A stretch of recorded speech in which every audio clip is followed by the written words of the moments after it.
94 Walf Sénégal dellu si di leen siyaar di siyaare mboolem koy toppal 94 Walf Sénégal seen analyse chronique yoo xam ne leen koy defal saa su nekk ci réew mi ak bitim réew ñu ngi leen di jaajëfal te di leen siyaar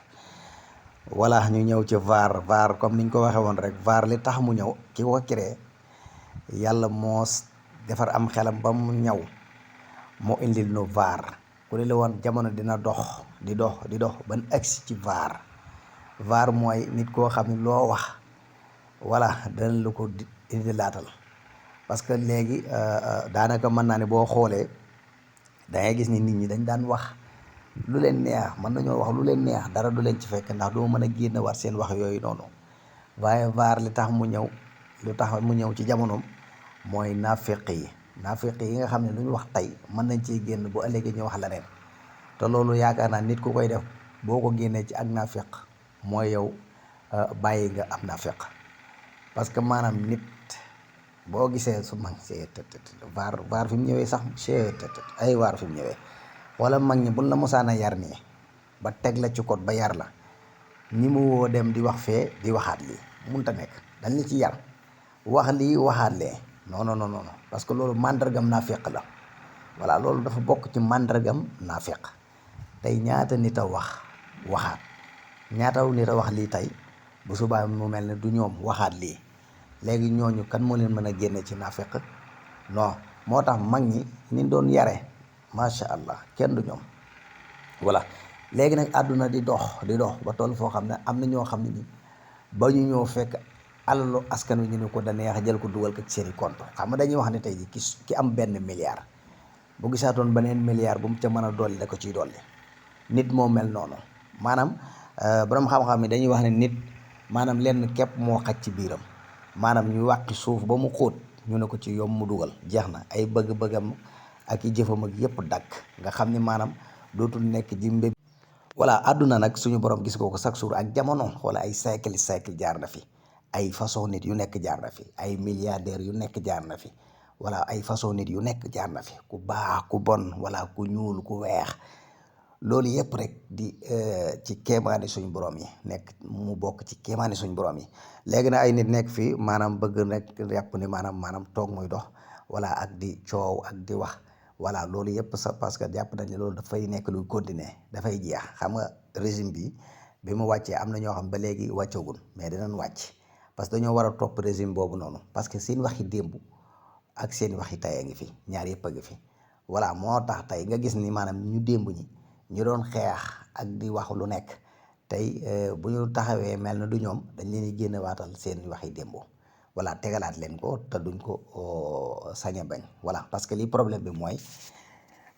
VAR ci boppam daa ñëw ci jamono bi mu war a ñëwee parce que ci ngay mën a xamee dëgg naafeq yi parce que wax dëgg yàlla xoolal VAR tey ji am na ñoo xam kenn du leen musa waar ba ilaa yawmi diin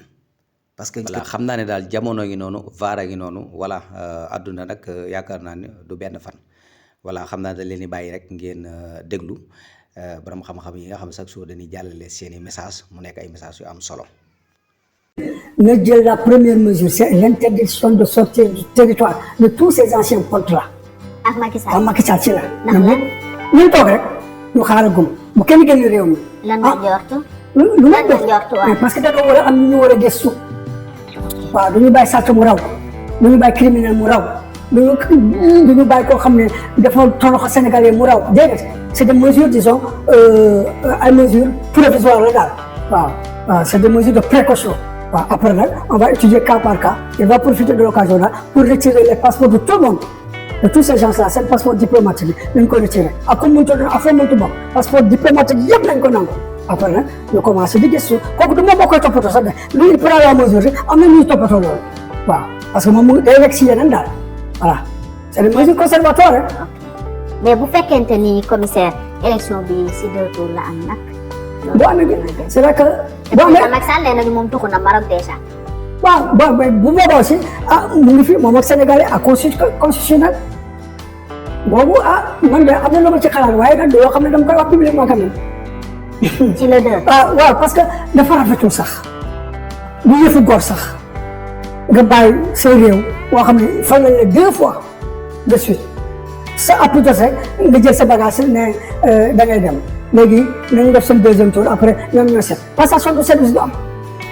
moom daal passation de service fal bu fekkee am na fal nañ ko dimanche. waaw dama jàppal dinañ am chance su jokkalante. dama jàpp ni ay wax kese la parce que am na loo xam ne waroo ko mën a sal waaw am na ñoo xam ne ñu ngi may déglu mu nar a nekk ci pexe bu mu génn. kon da nga jàpp ne dafa bëgg a daw. non xaw ma nam dafa bëgg a daw xam nga bu waxee loolu dama jàpp ni nam ba bëgg a daw sax dafa mel ni dafa jëppi Sénégalais yi daal dafa jëppi c'est que lu ñu mënul nangu mooy le président sortant bañ a def passation de service ak le président entrant. loolu de musul am. waaw loolu musul am bu ko nar a def nag am na ñoo xam ne ils ont la capacité de le maintenir mu bañ a génn aéroport bi voilà. même bu deful passation mu des ci réew mi. mu toog si réew mi muy daw fu mu daw jëm. président le nouveau président. quand même mu waajal lu ñuy réformer élection député yi. waaw ba nga xam ni vraiment dañ fay yóbbu ay députés yoo xam ne ils seront représentatifs vraiment de leur localité des citoyens et du peuple et cetera ay députés yoo xam ne du ñu nekk député ma kii Diomaye waaw ay députés yoo xam ne peuple bi lañ fiy nekkal n'est-ce pas donc kooku. ban mode d'élection nga gis que peut-être ñu leen di investir directement à la base. waaw on peut c'est que on peut même lii sax mixité bi am nii nga xam ne dafa am ci national ak ci mën nañ continuer c'est vrai que il faut peut-être c'est ñu koy proportionner rek ba nga xam ne léegi vraiment dina am un certain équilibre quoi n'est-ce pas bon je crois que kooku après les gens vont réfléchir là-dessus quoi bon bu jógee foofu aussi maintenant aussi il y a la reddition des comptes kooku si tient absolument c'est-à-dire que c'est pas une chasse aux sorcières bon mais képp koo xam ne da nga luubal da la war a topp képp koo xam ne da nga sàcc da la war a topp képp koo xam ne da nga nangu suufu jàmbur da la war a topp te am na yoo xam ne je crois qu'après juriste yi parce que moi je ne suis pas un juriste sama xam-xam si droit xëy na dafa néew ah vraiment mais dañu xalaat par rapport au parquet financier bi ñu teg est-ce que mën na dem de pair ak la CREI c'est que mën na dem de pair ak la CREI boobu bëgg naa ñu ressusciter ko CREI boobu bëgg naa ñu ressusciter ko en apportant deux réformes benn bi moo am une double juridiction deuxième bi léegi ñu yaatal ko ba nga xam ne toute personne physique ou morale toute personne publique ou privée CREI yi mën na la interpeller parce que bu ñu ko yemalee rek si ñi nga xam ne dañoo yore gestion publique parce que ñi yore gestion publique dañuy sàcc xaalis public bi dénkaane ko ay personnes privées. waaw effectivement da ngay gis nit koo xam ne loo xam ne muy liggéey ngénte bu amee muy maye fii di baatare fii di may kii 5 millions kii mais kooku ak loi bu bees bi procureur doit s'autosaisir oo ko mu ñëw ne ko sax alal bi foo ko jëlee pour mu leer quoi parce que d'abord c'est insultant que nga gis nit koo xam ne am na koo xam ne mu ngi tëdd fële këram ordonnance 1500 sax mënu ko jënd am na koo xam ne mu ngi fële hôpital nañ ko fa téye parce que mënul fay loo xam ne moo ko fay génne yow nga nekk ci xew n'est-ce pas ay jigéen yoo xam ne dañoo takk or ba fees ngeen di distribuer di may kii 5 millions c'est insultant c'est indécent et ce genre de pratique autorité yu bees yi ñu xool ñu ko vraiment régenter quoi waaw parce que quand même il faut un peu d'éthique et de morale dans ce que nous faisons quoi surtout dans ce qui se passe au niveau du public quoi donc am na réforme yu bëri yoo xam ne il faut ñu def ko du comment dire même dama dégg ñu ne du fayonto am na koo xam ne dafa saaga nit parce que daf ko wóor ni dafay am impunité ci régime bi mais gannaaw délai de prescription bi jotul léegi régime bu bees bu ñëwee nga yóbbu dossier bi pour que mu porte plainte jàpp ko tëj ko kaso ah oui non yooyu man duguma ci yooyu de am na koo xam ne nee na nañ dem rek diw kenn jàpp ko c'est pour ça que muy def infraction parce que il bénéficie d'une impunité ci régime bu bees bu ñëwee na ki ñu saaga wala ki ñu menacé wala ki na dem porte plainte procureur bu bees bi mu jàpp ko. man yooyu yëpp da ngaa bëgg Diomaye bu ñëwee réglé ko. mais c'est-à-dire que bu ñu nee Diomaye réglé ko c'est pas Diomaye en personne. oui c'est l'équipe. c'est l'équipe c'est-à-dire que c'est toute l'administration c'est tout le gouvernement c'est les institutions ñoo ko réglé c'est pas Diomaye qui va dire ñu damay porte non ñaanam nekku ci xëy na sax du ko yëg dafa am lu ñuy teel ba nga xam ne nit ki procureur bañ fay teg nit ki bu demee foofu kooku dina def liggéeyam quoi fekk Diomaye yëgul sax parce que ñun aussi dañoo yaakaar ne Diomaye day toog rek c'est comme par exemple si tu prends l'exemple des forces de défense et de sécurité mais am na ñu bëri yoo xam ne c'est pas pour dédouaner am na ñu bëri yoo xam ne directeur général ñi ñaa ngi koy def suuf yëgu ko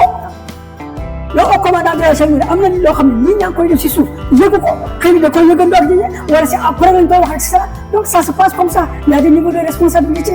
n'est-ce pas donc c'est pour te dire que du ñu may kenn dara du ñu baal kenn dara ku def loo xam ne loolu nga